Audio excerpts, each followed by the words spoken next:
There's a strange comfort in the dark. When the light fades, something ancient awakens in us. Not fear, but fascination. We stare into the shadows, not just to see what's hidden, but to feel what we've forgotten. For as long as we've existed, humanity has worshipped the light and feared the night. Yet deep down, we've always known that the two are inseparable, that one gives meaning to the other. Without darkness, light is just glare. Without shadow, beauty has no depth. And maybe that's why we're drawn to it. Not the darkness of evil, but the darkness of mystery, the quiet unknown. The space where truth hides its face. Every age has found its own way to speak to the dark.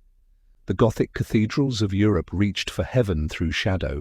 Their stained glass windows bled colour into the dim, light and dark dancing like prayer and doubt. Caravaggio painted saints emerging from blackness, their holiness burning brighter because it was born from obscurity. Even in literature, from Dante's Infernos to Poe's Whispers, darkness was never just a void, it was a mirror, a reflection of what we couldn't face in daylight. We call it darkness, but what we really mean is depth. It's where emotion gathers, where silence thickens, where the soul begins to speak. Light shows us the world, but darkness lets us feel it.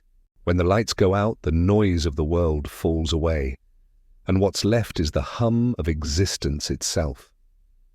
You start to hear your own thoughts louder. The boundaries blur. The ordinary becomes strange. That's why darkness has always fascinated artists and thinkers, because in it lies the essence of contrast, the place where meaning is born. Chiaroscuro. The Renaissance painters knew this. That shadow wasn't the enemy of light, but its companion. They didn't paint to banish darkness, but to balance it.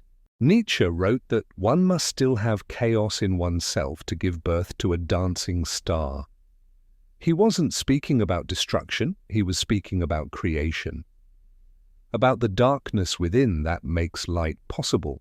Modern society hides from darkness. We drown it in neon, flood it with screens, sanitize it with constant noise. We treat silence like something to escape. But the more we run from the dark, the more hollow the light becomes, because light without darkness is empty. It shows, but it doesn't reveal. The night has always been the great equalizer. It strips the world of illusion. Under darkness, everything looks the same. Kings and beggars, saints and sinners. The masks fall away. That's why the dark feels honest. It's the one place that doesn't lie. When we close our eyes, we return to that eternal night. The space before thought. The space before creation.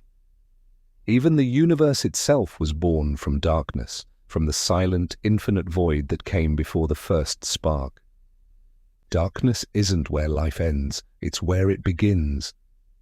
In art, in music, in philosophy, in our dreams, darkness is the womb of meaning. We're not obsessed with it because it's evil. We're obsessed because it's real. Because it's the side of existence that light cannot touch, the one that holds mystery, depth, and truth. There's beauty in that which cannot be fully seen.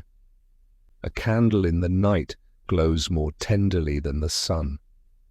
A whispered secret carries more weight than a shouted truth. A shadow on the wall can say more than the figure that casts it. We fall in love with darkness because it's the language of what we can't explain. It's the part of life that refuses to be named, the feeling that lingers after the music fades, the silence that stays after the words are gone. Every artist who's ever reached into the void, from Caravaggio to Goya to Tarkovsky, knew this truth. That darkness is not the absence of meaning, but its depth. It's the canvas upon which light paints its story. And perhaps that's why the night never truly ends. because we need it. We need the stillness, the melancholy, the quiet. We need a place for our chaos to rest. Humanity's obsession with darkness isn't about death. It's about return to the mystery that made us, to the silence that shaped us, to the shadow where truth still sleeps. The eternal night isn't something to fear, it's something to understand, to listen to let in, because only when we learn to see within the dark do we finally understand the light.